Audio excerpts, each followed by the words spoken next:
Before we begin, I want to invite you to take the next step in your executive longevity journey. The Executive Longevity Lab begins Monday, September 14th. If you're ready to explore evidence informed strategies for protecting your energy, resilience, and long term leadership capacity, join the lab waitlist. You can also join the executive longevity community and complete the executive capacity audit to begin evaluating where your current leadership demands may be affecting your capacity. You'll find the details associated with this episode. Now, let's get into today's conversation. Welcome to Longevity Unlocked. I'm Sherrie Austin, registered nurse and executive longevity and performance strategist. And this podcast is for leaders who refuse to trade their health, clarity, or decision quality for success. Because here's the truth most leadership conversations miss: performance is biological. Your ability to think strategically, regulate stress, and make high stakes decisions is directly shaped by sleep, metabolic health, recovery, and nervous system stability. In modern leadership culture, capacity erosion often happens quietly. Nothing appears broken, yet decision quality slowly declines. Clarity fades, energy becomes inconsistent. And over time, leaders begin operating far below the level their potential actually allows. This podcast exists to change that. Each episode explores the physiology of leadership performance, how sleep, stress, nutrition, movement, and recovery shape cognitive capacity, emotional regulation, and long term resilience. Because sustainable leadership isn't about pushing harder, it's about protecting the biological systems that make high performance possible. If you're a leader who knows there's more available, more clarity, more energy, and greater strategic depth, you're in the right place. Let's unlock it. There's a question that we are not asking. Most ambitious leaders have a strategy for almost everything: revenue, growth, talent, operations, succession, and risk. But here's the question I want you to consider: what is your strategy for your own capacity? Not simply your career, your capacity to sustain the career, responsibility, and life you're building.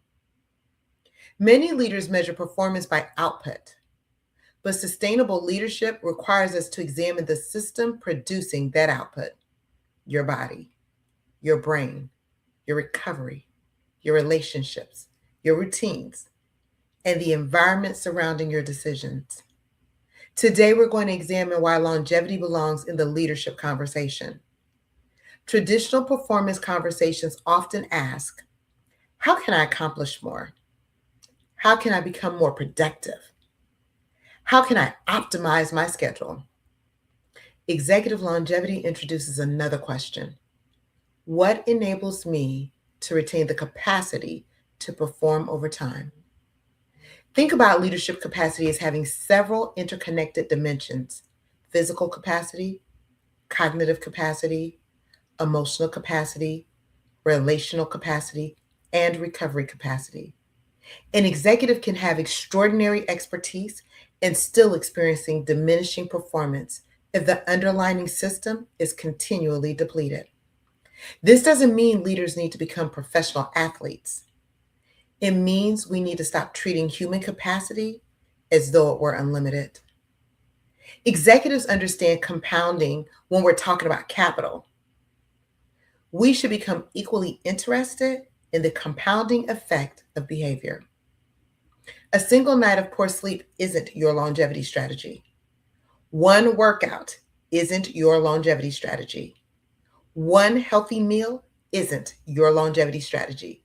What matters is what becomes repeatable. Ask yourself, what behaviors am I repeating today that my future self will inherit? Then reverse the question: what does the leader I want to be 10 years from now need me to begin protecting today? Now that moves longevity away from fear. It becomes stewardship. Stewardship of your energy, stewardship of your cognitive resources, Stewardship of the capacity that allows you to serve other people effectively. Let's discuss the 5 areas of executive domain. The first area is sleep and recovery. Recovery isn't the opposite of performance. It's one of the conditions that supports sustainable performance. The second area is movement and strength. Your physical capacity matters beyond appearance. Movement and strength support the physical demands of an active, independent, and engaged life. The third area is nutrition. Instead of chasing perfection, consider whether your normal environment makes supportive food choices easier or harder.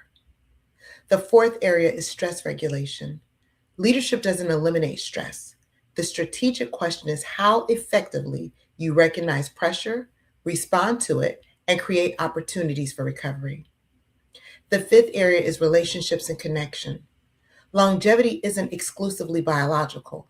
The quality of our relationships, community, and sense of connection belongs in a serious conversation about sustainable well being. None of these areas exist independently. That's why executive longevity requires a systems perspective. Here's an exercise. Instead of asking, am I healthy? Ask more useful questions. Do I consistently have the energy required for my highest value work? Is my schedule compatible with adequate recovery? Am I maintaining physical strength and mobility? Do I have boundaries or systems that protect focused thinking? Does my current lifestyle support the person I expect to be 5 or 10 years from now? Where is there a gap between what I know and what I consistently practice? Those questions aren't a diagnosis. They're an invitation to examine capacity. And that's exactly why we created the Executive Capacity Audit. It provides a structured starting point for examining the systems supporting your leadership. I want you to imagine yourself 10 years from today. Not your resume, you. How do you want to feel walking into a room? What kind of energy do you want available for your family? What level of intellectual curiosity do you want to retain? What experiences do you still want to pursue? What contribution do you want to make? Longevity becomes meaningful when we connect additional years with purpose. The objective isn't simply more time, it's greater capacity within that time. That is why executive longevity should be viewed as a leadership strategy, not another item on an already overcrowded wellness checklist.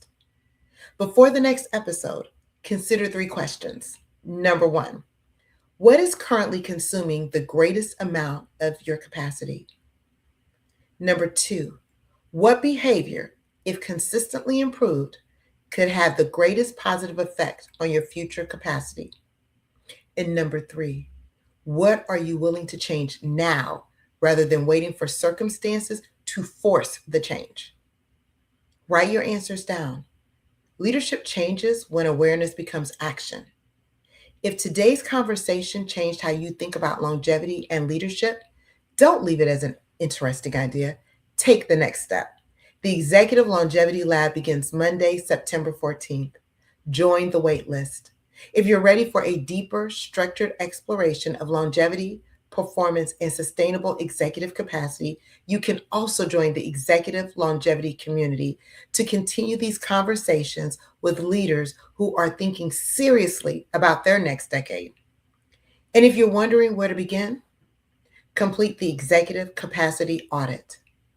Use it as a starting point for identifying where your current systems are supporting your leadership and where they may need greater attention.